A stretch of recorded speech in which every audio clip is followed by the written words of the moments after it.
भारतीय सेना के पूर्व अध्यक्ष general doctor VK Singh ji,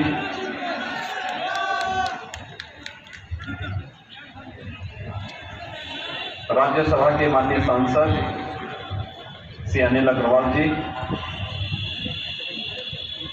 Bharatiya Janata party के जिला के अध्यक्ष उमेश राणा जी,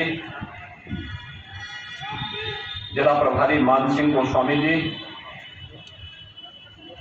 जिला पंचायत अध्यक्ष श्रीमती रेखा नागर जी,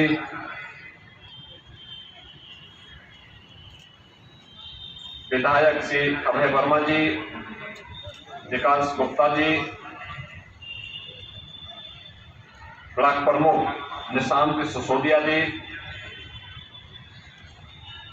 विधानसभा के प्रभारी अमित चौधरी जी,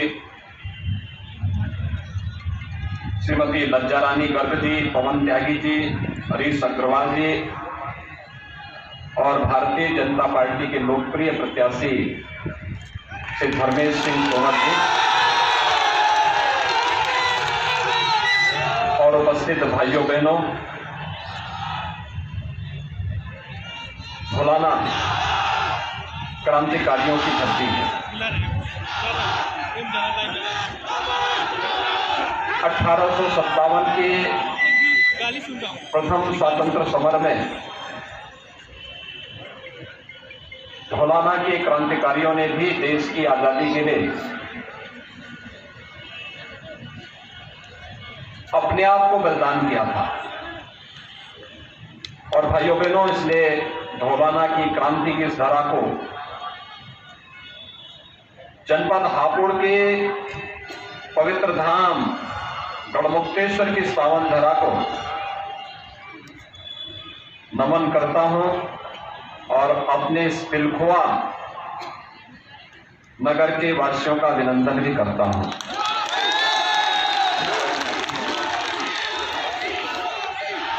पिलखुआ नगर से स्वर्गीय शिव कुमार गोयल जी का गोरखपीठ से बहुत पुराना संबंध रहा है।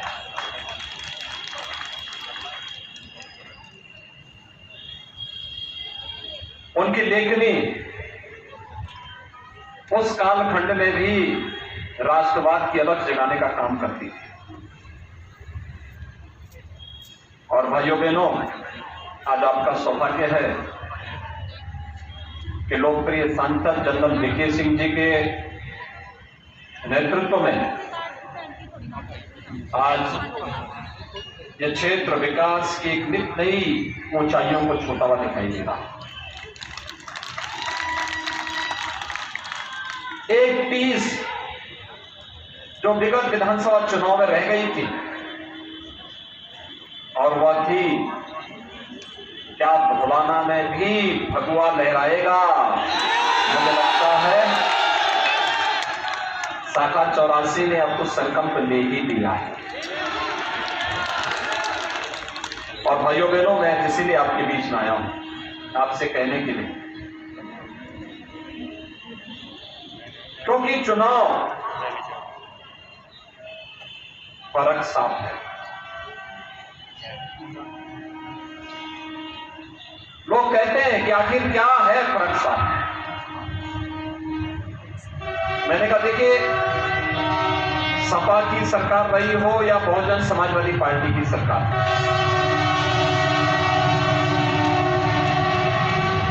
उनकी सोच परिवारवादी थी और उनका काम दंगावादी था।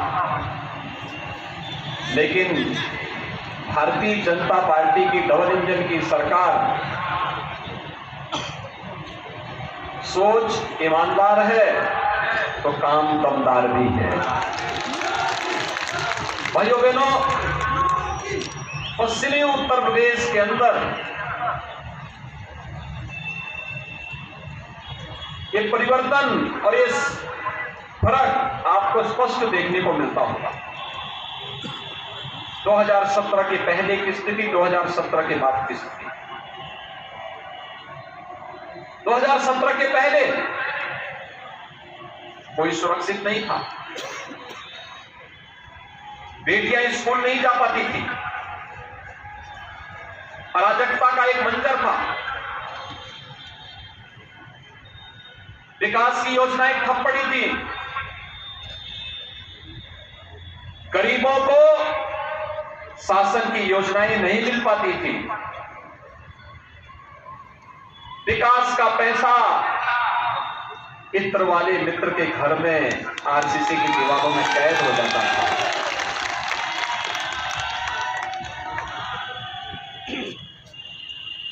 हर तीसरे दिन दंगा होता था। मुजफ्फरनगर का दंगा, बुलंदशहर का उपद्रव, मेरठ का उपद्रव, सहारनपुर का दंगा, बरेली, मुरादाबाद, रामपुर और कौन कौन कस्बे थे, कौन कौन नगर थे जहां दंगे नहीं होते थे। मुख्यमंत्री के सिर के नीचे लखनऊ में दंगे होते थे, लेकिन दंगाइयों के खिलाफ कार्रवाई नहीं होती थी। उन दंगाइयों के खिलाफ सपा की सरकार रही हो या बसपा की सरकार, उनकी संवेदना दिखती थी कि इनकी संवेदना उन दंगाइयों के प्रति है, दंगा पीड़ितों के प्रति नहीं है। और मुजफ्फरनगर तो कौन नहीं जानता। सचिन और गौरव की हत्या इसलिए हो गई क्योंकि वे लोग अपनी बहन की रक्षा करने के लिए पूछने के लिए गए थे कि भाई मेरी बहन स्कूल जाती है, क्यों उनको छेड़ते हो, क्यों परेशान करते हो, यही तो पूछा था उन नौजवानों ने। हत्या कर दी गई। कोई भी भाई अपनी बहन की रक्षा करने के लिए उस रक्षा सूत्र को, जो रक्षा बंधन के अवसर पर बहन बांधती अपने भाई की कलाई पर, उसका दायित्व तो बनता है वो इसके बारे में पूछे। लेकिन सत्ता के संरक्षण में पलने वाले गुंडों ने सचिन और गौरव की किस निर्ममता के साथ हत्या की थी, इसको कौन भूल सकता है। आज जो फिर से दो लड़कों की जोड़ी जो आ रही है ना, ये दंगा कराने की साजिश के लिए आई है। ये इत्र वाले मित्र की मित्रता को और प्रगाढ़ करने के लिए आए हैं। विकास से इनका कोई लेना देना नहीं, लोक कल्याण से इनका कोई मतलब नहीं, गरीब कल्याण से इनका कोई लेना देना नहीं। इनके लिए तो इनके परिवार का विकास ही प्रदेश का विकास हो गया। और जब हमारी बात करते हैं तो हमारे लिए प्रदेश की 25 करोड़ जनता के चेहरे पर खुशहाली ही हमारी खुशहाली है। ये 25 करोड़ जनता ही तो हमारा परिवार है। और इसलिए भाइयों बहनों मैं आपसे कहने के लिए आया हूं, 5 वर्ष तक भारतीय जनता पार्टी की डबल इंजन की सरकार ने बिना रुके, बिना थके, बिना झुके और बिना डगे राष्ट्रवाद, विकास और सुशासन के मुद्दे पर कार्य किया। बिना रुके और बिना डिगे और बिना झुके अनवरत यात्रा चलती रही। पहली बार आपने देखा होगा दंगाइयों के पोस्टर भी चौराहे पर लगते हुए देखे, उससे वसूली होते हुए भी देखा होगा, और दंगाइयों को और पेशेवर अपराधियों को अपने गले में तख्ती लटका करके चलते हुए भी देखा होगा कि कैसे बकस दो एक बार बस। ये जो अभी चुनाव की घोषणा के बाद फिर अपने बिलों से निकल करके बिल बिला रहे हैं ना, ये गर्मी 10 मार्च के बाद फिर 24 घंटे के अंदर शांत हो जाएगी।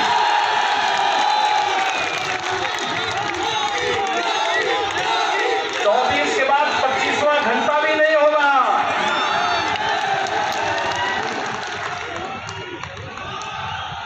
और इसलिए भाइयों बहनों मैं आपके बीच आया हूं आपसे कहने के लिए, विकास का कोई विकल्प नहीं हो सकता, सुशासन का कोई विकल्प नहीं हो सकता। जो समस्या पैदा करे वो सरकार नहीं हो सकती, सरकार तो समाधान होती है, समाधान। हर समस्या का समाधान जो दे वही सरकार है।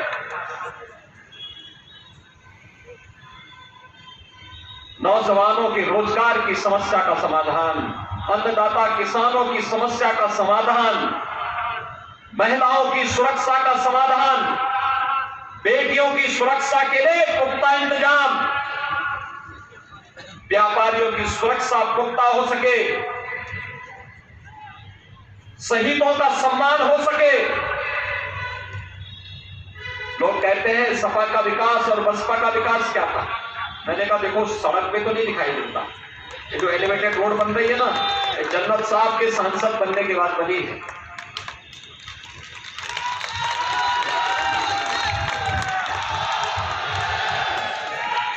आखिर सपा बसपा की सरकार तो अंधेरा देती थी, बिजली नहीं थी,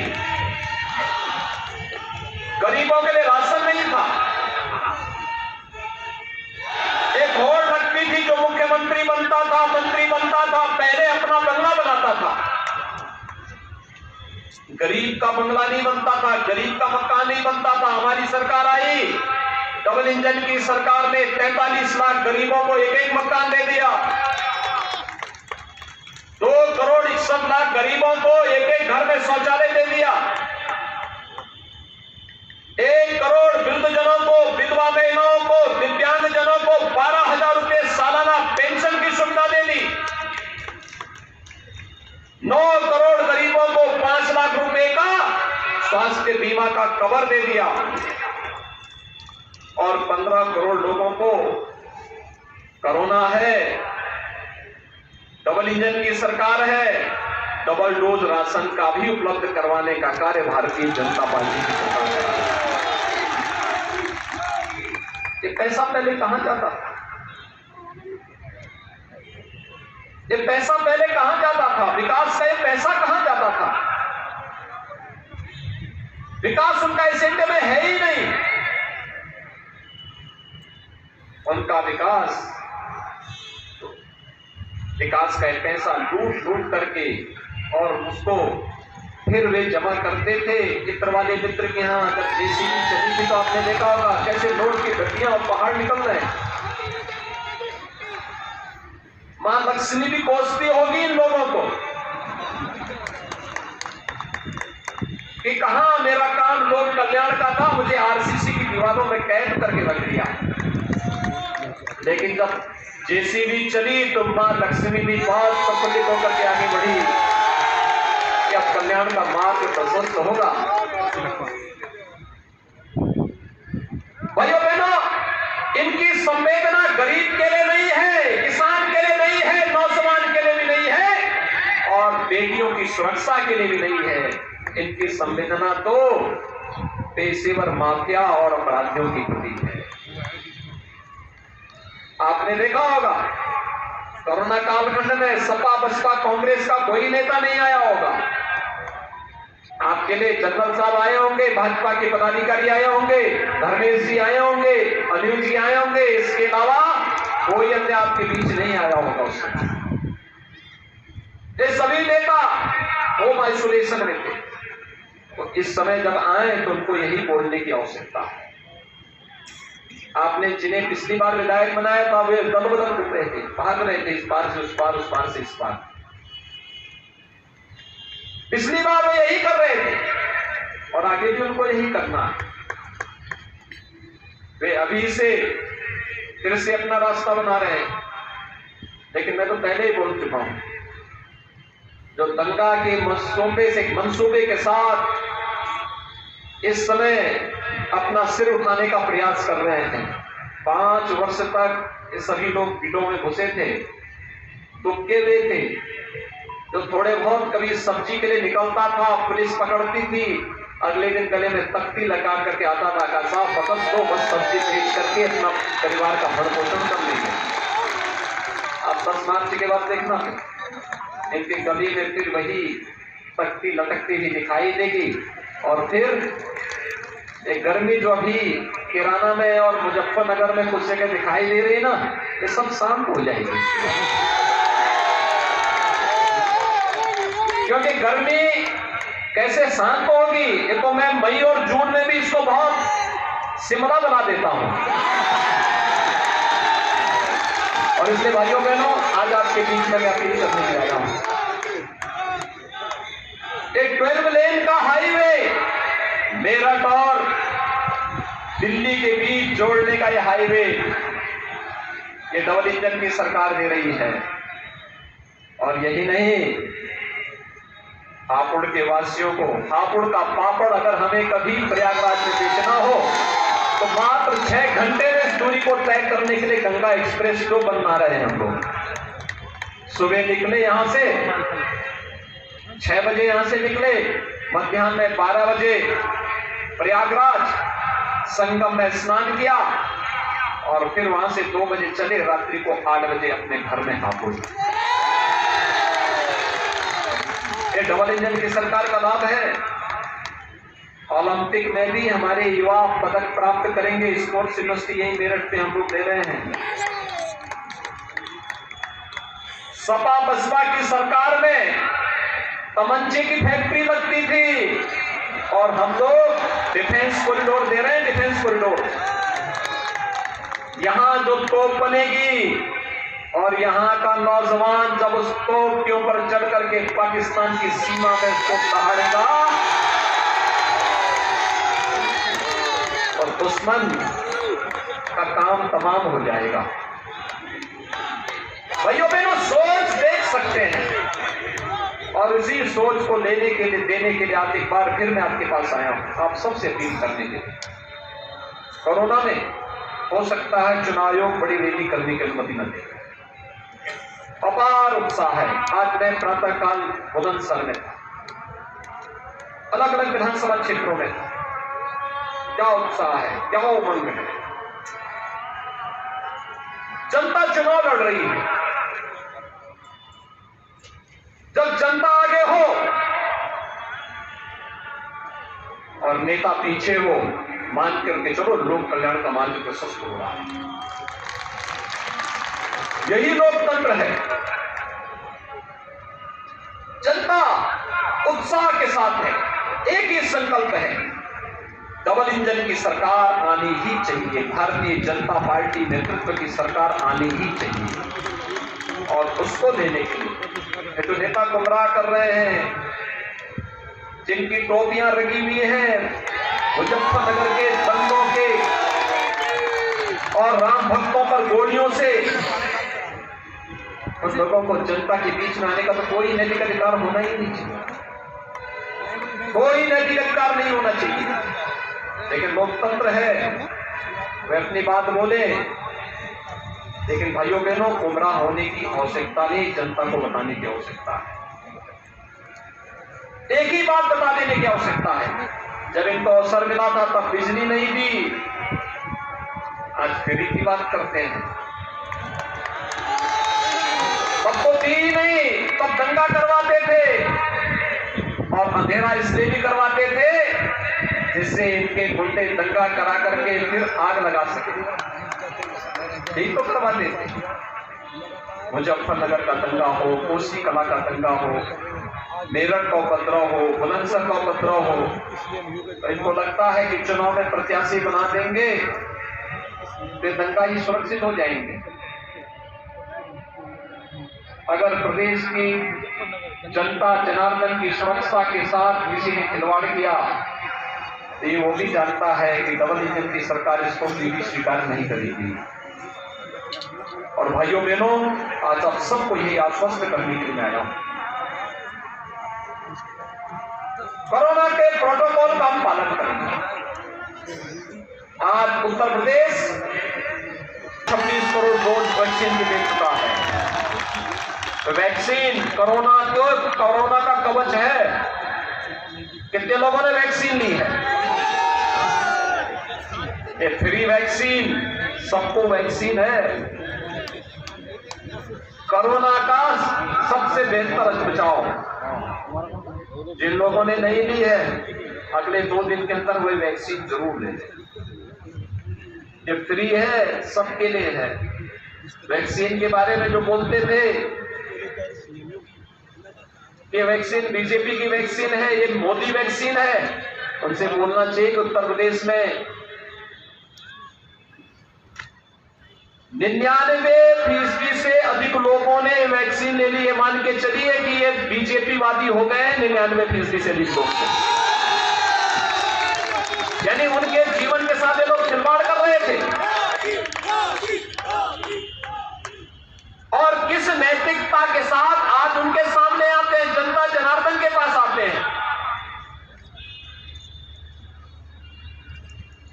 और इसीलिए मेरी आप सबसे अपील है कि भाइयों बहनों, इन्होंने वैक्सीन के मामले में गुमराह करने का प्रयास किया, इन्होंने खाद्यान्न के मामले में गरीबों का अन्न हड़पने का काम किया। इन लोगों के समय में किसान प्रताड़ित था, नौजवान परेशान था, नौजवानों के लिए नौकरी निकलती थी, चाचा भतीजा वसूली के लिए निकल पड़ते थे। लेकिन अब तो नौकरी निकलती है, पूरी पारदर्शी तरीके के साथ यूपी के नौजवानों को नौकरी मिलती है। पुलिस की भर्ती, सेना की भर्ती, किसी भी भर्ती में उत्तर प्रदेश का नौजवान अग्रणी भूमिका के साथ आगे आता है। ये जो क्रम है यह निरंतर आगे चल पड़ता रहे, चलता रहे। इस संकल्प के लिए आज हम सब आपके बीच आए हैं।